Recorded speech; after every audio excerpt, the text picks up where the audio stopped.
আপনাকে একটা গল্প বলি। এক রাজা, উনি বললেন যে রাস্তায় বের হলে পায়ে ধুলা লেগে যায়। আচ্ছা। এখন সারাটা রাস্তা সব কিছু চামড়া দিয়ে বাধাই করে ফেলো, তাহলে আর ধুলা উঠবে না, আমার পায়ে ধুলা লাগবে না।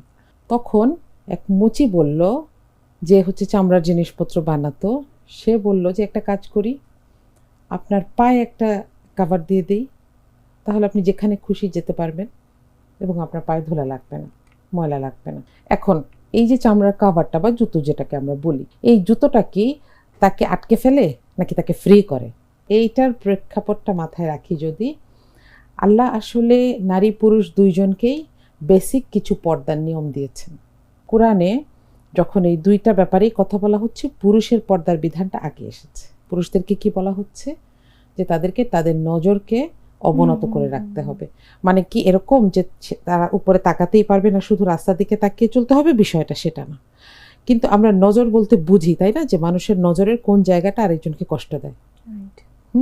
আমরা মানুষের নজর থেকে অস্বস্তি বোধ করি, হ্যাঁ, যে এমন ভাবে তাকাচ্ছে মনে হয় যেন কি করে ফেলবে। হ্যাঁ, নারীর ক্ষেত্রে বিষয়টা, নজরের ব্যাপারটা একটু পরে এসেছে, কিন্তু নারীকে প্রথম কথা বলা হচ্ছে যে নারী যেন তার সতর ঢেকে রাখে।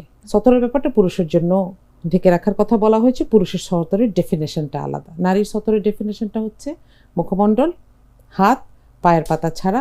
এখানে আবার অনেক ধরনের দ্বিমত আছে। অনেকে কেউ পায়ের পাতাকে ইনক্লুডেড মনে করেন, কেউ এক্সক্লুডেড মনে করেন।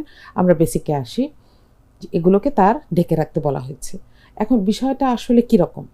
বিষয়টা হচ্ছে যে নারীকে এটা কিন্তু সব জায়গায় না। পাবলিক প্লেসে যখন যাবে, এমন পুরুষদের সামনে যাবে যারা তার পরিবারের অংশ না, সেখানে ঢেকে রাখার কথা বলা হয়েছে।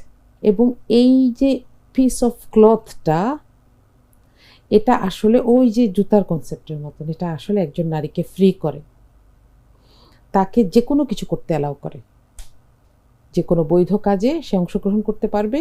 কিন্তু তার এই অ্যাটায়ারটা থাকলে আল্লাহ বলছেন তাকে আল্লাহ, এবং এটার উদ্দেশ্যটা খুব সুন্দর করে বলা হয়েছে, কোরআনেই সরাসরি এসেছে, যেন তাকে চেনা যায় এক, এবং তাকে উত্ত্যক্ত করা না হয় দুই। জেনারেলি আমি এটা দিয়ে বোঝাচ্ছি যে আমি তোমাকে দিয়ে জাজ হতে চাই না, এটা একটা ইন্ডিকেশন, কথা না বলেও। এখন একটা প্রশ্ন আসতে পারে যে তার মানে কি হিজাব পরলে আর ঝামেলা হবে না, রাস্তায় কোনো ঝামেলা হবে না? Not necessarily. কেন? কারণ আমরা ওই যে আয়াতের প্রথম অংশটা মানছি না তো। আমরা আমাদের ছেলেদেরকে শিখাচ্ছি না তো যে তুমি নজর অবনত করবা।